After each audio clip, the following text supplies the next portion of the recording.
il y avait, pourquoi parlons-nous toujours du temple et jamais du Mishkan? C'est malvenu cette question, étant donné que maintenant je parle du Mishkan, donc je comprends très bien pourquoi cette question. En tout cas, comme je vais quand même y répondre, bien que cette question n'est pas en place. Le Mishkan, ça s'est produit en dehors de l'histoire. Bon, ça va, on a compris pour le régal des paroles, ça va, d'accord. Mais il y a une rencontre, où est-ce qu'on en était? Oui, ça. Sa rencontre qui s'est faite dans le Mishkan s'est faite en dehors de l'histoire. Elle s'est faite dans un lieu, dans le désert. Le désert, c'est pas la vie politique, le désert, c'est quelque chose de théorique.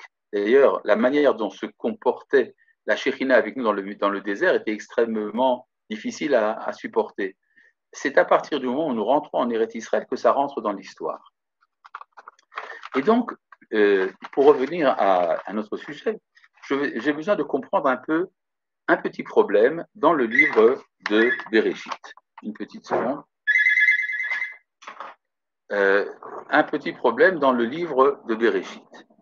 Vous savez que dans le livre de Bereshit, on nous parle des jours de la création. Il y a 7 jours qui se succèdent.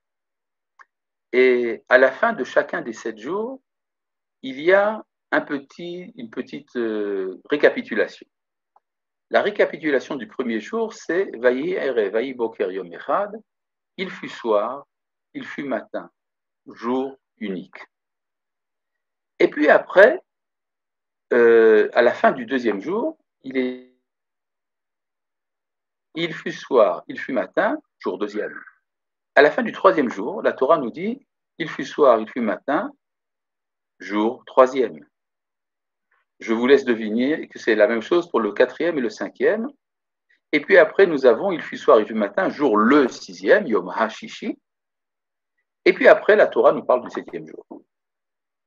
Et elle nous raconte que le ciel et la terre furent achevés, et que Dieu avait cessé son travail, et qu'il a béni le septième jour, et qu'il a sanctifié le septième jour.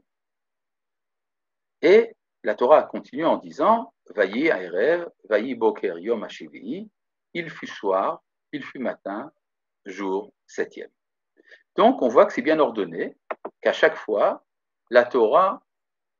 Attendez, il y a ici d'autres questions. Pourtant, la Mishnah précise bien qu'on s'en deuille ce jour-là pour 5 événements passés. Non, la Mishnah a dit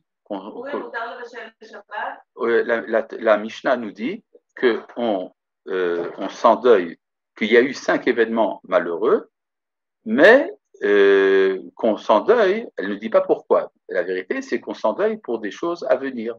Les tables de la loi ont été détruites. Sinon, on les retrouverait. Ça changerait quelque chose? Oui, bien sûr. Qui vous dit qu'elles ont été détruites? De même qu'on ne retrouve pas l'arche, donc l'arche est enfouie quelque part. Un jour, on la retrouvera, vous ne vous en faites pas. Donc, je reviens ici à mon histoire des 7 premiers jours, quand la Torah nous dit à la fin de chaque jour, il fut soir, il fut matin, jour un tel.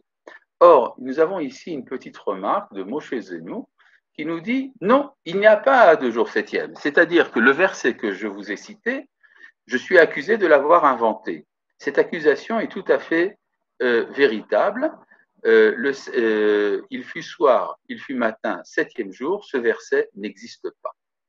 Mais le vrai problème, c'est pourquoi est-ce qu'il n'existe pas? Il devrait exister.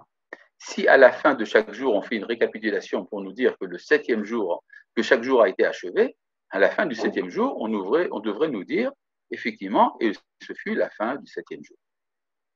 Et pourtant, la Torah ne le dit pas. Alors là, nous avons un enseignement de Manitou très fort à ce propos, qui est que ça veut dire que le septième jour n'est pas achevé. Il n'est pas achevé parce que nous vivons, nous, dans l'histoire des hommes, nous vivons ce septième jour. Nous sommes en train de le vivre. Ça fait déjà plusieurs milliers d'années depuis qu'a commencé l'histoire que nous sommes dans le septième jour. Et donc, ce septième jour n'est pas achevé. Viendra un temps où, quand nous aurons achevé le septième jour dure, contrairement à la petite remarque qui a été faite par Chet, le septième jour dure 6000 ans. Et Pendant ces 6000 ans, nous avons un projet. Et quel est le projet? Le projet, la Torah le dit, Vayikadesh Oto, il a sanctifié ce jour. C'est-à-dire que le projet du 7e jour, c'est le projet de la sainteté. Or, la sainteté a un lieu. Ce lieu, ce qu'on appelle la maison de sainteté, Rachid nous dit Baït Shel Kedusha, c'est le Beth Amikdash, le temple. C'est-à-dire le temple est ce lieu dans lequel est réalisée la Kedusha.